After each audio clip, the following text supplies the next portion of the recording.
मोहन सरकार के मंत्री की लाडली बहनों को चेतावनी सामने आई है। सरकारी कार्यक्रम में नहीं आएंगी तो नाम कटेंगे। दरअसल ये कहा है मोहन सरकार में मंत्री करण वर्मा ने कहा कि लाडली बहनों को मंच से धमकी मिली। उन्होंने कहा कि लाडली बहनों को यह चेतावनी दी कि अगर तुम इन कार्यक्रमों का हिस्सा नहीं बनोगी, इन कार्यक्रमों में नहीं आओगी, तो तुम्हें लाडली बहनों की जो किश्तें हैं, लाडली योजना की जो किश्तें हैं, वो नहीं मिलेंगी।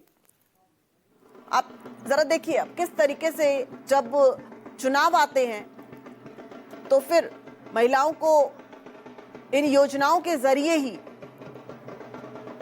आकर्षित किया जाता है, लेकिन जब चुनाव चले जाते हैं तो उनको चेतावनी दी जाती है। आपकी पेंशन दे रहे हैं, लाडली बहन अपने यहाँ 894 बहनों को 1500 रुपए महीना दे रहे हैं। आई कितनी बहनें?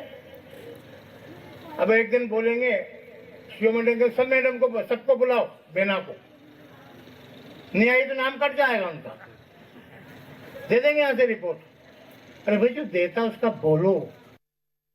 आपकी पेंशन दे रहे हैं, लाडली बहन अपने यहाँ 894 बहनों को 1500 रुपए महीना दे रहे हैं। आई कितनी बहनें?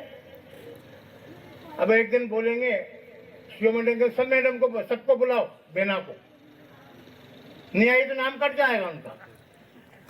दे देंगे यहाँ से रिपोर्ट। अरे भाई जो देता उसका बोलो।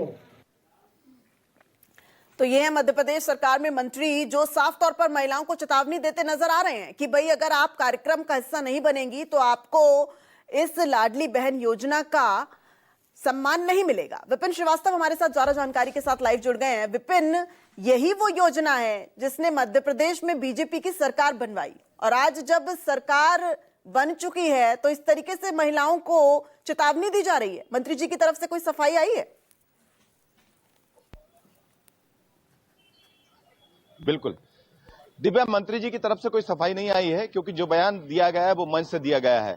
और जिस तरह से मध्य प्रदेश सरकार के राजस्व मंत्री करण वर्मा कह रहे हैं कि महिलाओं को और उन लाडली बहनों को जिनके जरिए मध्य प्रदेश में 2023 में बम्पर जीत हुई थी, सरकार बनी थी 2023 में, जब इस योजना की शुरुआत चुनाव से ठीक पहले हुई थी।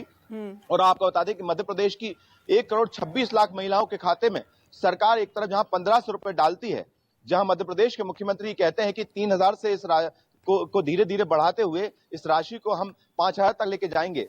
तो एक तरफ तो ये बात कही जाती है, वहीं सरकार के मंत्री ये कहते हैं, चेतावनी देते हैं, धमकी देते हैं, कहते हैं कि अब ये सिलसिला शुरू हो चुका है। देखिए, आपको याद होगा कि 2 महीने पहले मध्य प्रदेश सरकार के एक और मंत्री विजय शाह ने भी इसी तरह बयान दिया था। उन्होंने कहा था कि सरकार के 2 साल पूरे हो चुके हैं और उनके सीएम के सम्मान के लिए महिलाओं को आना चाहिए, और जो महिलाएं नहीं आएंगी उनका वेरिफिकेशन करके उनके नाम कटवा देंगे।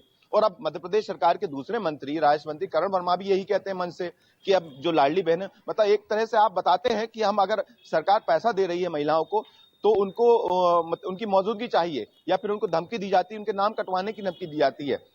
तो ये कहीं ना कहीं बताता है। और बात ये नहीं है कि मध्य प्रदेश में सरकार बनाई, इसी तरह की योजनाएं, लाडली बहना जैसी योजनाएं महाराष्ट्र या बाकी राज्यों में भी शुरू की गई, और उसके नतीजे भी देखिए बिल्कुल सामने आए थे। यानी मध्य प्रदेश के अलावा बाकी राज्यों में भी लाडली बहना या महिलाओं को लेकर जो योजनाएं शुरू हुई हैं उनका असर भी देखने को मिला था। लेकिन मध्य प्रदेश में अब चूंकि चुनाव नहीं है, चुनाव खत्म हो चुके हैं 2023 में, बंपर जीत हो चुकी है बीजेपी की, तो अब मंच से महिलाओं को इस तरह से अपमानित किया जा रहा है। और यही बात कांग्रेस कह रही है। कांग्रेस भी ये कहती है कि ये सरासर चेतावनी देने का सिलसिला शुरू हो चुका है कि आप अगर पैसा देते हैं एक योजना के नाम से, तो आप उसको बताएंगे महिलाओं को कि अगर हम पैसा दे रहे हैं तो आपकी मौजूदगी जरूरी है। आप गिनाते हैं कि उनके क्षेत्र में 894 महिला हैं, और अगर मंच पर नहीं पहुंच पा रही, उस कार्यक्रम में नहीं पहुंच पा रही, तो उन महिलाओं के नाम काट देंगे। ये एक बड़ा सवाल बना हुआ है, और लगातार इस पर इस तरह के बयान देखने को मिल रहे हैं कि मंत्री लगातार मंच से, सार्वजनिक मंच से इस तरह की चेतावनी देते हैं। हमने दिखाया ना वीडियो, देखिए उस वीडियो में किस तरह से मंत्री कह रहे हैं कि प्रधानमंत्री वहां से पहुंचाते हैं पैसा, किसानों को सम्मान निधि देते हैं। तो ये योजनाएं जो शुरू की जाती है सरकार की योजना है, और बात यह है कि सरकार की जो योजनाओं का पैसा है वो कहीं ना कहीं जनता की जेब से ही निकला हुआ पैसा है जो टैक्स में जाता है। और अगर सरकार के पैसे को अगर जनता के तक पहुंचाने का काम अगर सरकार कर रही है, तो ये बड़ा सवाल है कि आप और हो सकता है कि आने वाले समय में मंत्री जी की तरफ से ये जरूर कहा जाए कि मेरे बयान के गलत मायने निकाले जा रहे हैं। चलिए अब